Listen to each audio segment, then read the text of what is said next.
HarperCollins and Harper Audio present Aliens on the Moon, a novel by Thomas King, performed by Trevor Hinton. For Jan Suto and Murray Sinclair, the stories they told, the stories they will always be. 1. The Paranal Observatory on the Atacama Desert of northern Chile is the first to raise the alarm.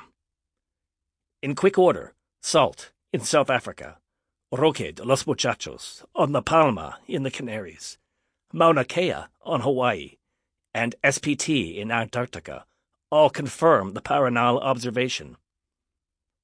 Aliens have landed on the moon. 2. 3 days after the aliens arrive from deep space and park their ship on the moon, Nico is at the local Subaru dealership, where the tow truck has brought his new Forester. Gary Tidy is behind the service desk. This is the 4th time it's happened, Nico tells Gary. I get in the car and it won't start. There's a television set in the service waiting area, and CBC News is looping an enlarged image of the moon. Gary points to the television. Did you know that all the places on the moon have Latin names? My car? The spaceship landed in Mare Imbrium. The pictures on the television are gray and grainy, and Nico can't see much that resembles a spaceship. I think there's something wrong with the electrical system. Mare Imbrium means sea of rains. Kinda cool. I'm concerned, says Nico, that there could be a systemic flaw in the car that is draining the battery. Missed you last week, says Gary. Chuck almost got an eagle on the 8th. Been busy, says Nico. How's your mum? The battery? She settling into falling leaves okay? Autumn leaves. The battery? Gary looks away from the television to his monitor. We'll give it a quick charge and see how that works. And if that doesn't fix the problem, then it could be a bad battery, which Subaru will replace. Can you believe it? Gary hums the opening bars from Star Wars. There actually is intelligent life in the universe. When Nico gets back to the house, Sudi is sitting on the sofa, watching the continuing coverage of the aliens on the moon. You're just in time, she tells Nico. They're expecting the aliens to exit their ship any moment now. They being? See those guys?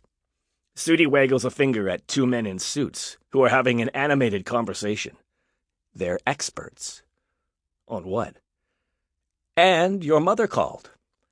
Sudi twirls a finger in the air. Let me guess.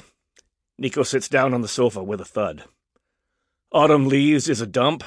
She wants to move back to her old house. Should have had a daughter. Have I missed anything? You'll never make her happy. She's angry because she's lost control of her life. Nico stares straight ahead at the television. Why is the sound off? Have you ever listened to experts?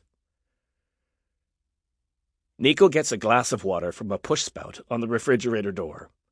It's a feature of the appliance that he likes.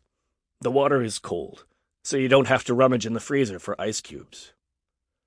Autumn Leaves is a great place, says Nico. It sure as hell isn't cheap. I think we can assume that the aliens didn't come all this way just to sit on the moon. Sudi turns away from the screen. How's your car? They charged the battery. Didn't they do that last time? The next morning, the car won't start. The guy who arrives is the same guy who towed the car the day before. Didn't we tow you yesterday? The patch on the guy's coveralls says Hector. We did. And now the car won't start. Again. It might not be the battery, says Nico. There could be something wrong with the car itself. Hector opens the hood. Sample complete. Ready to continue?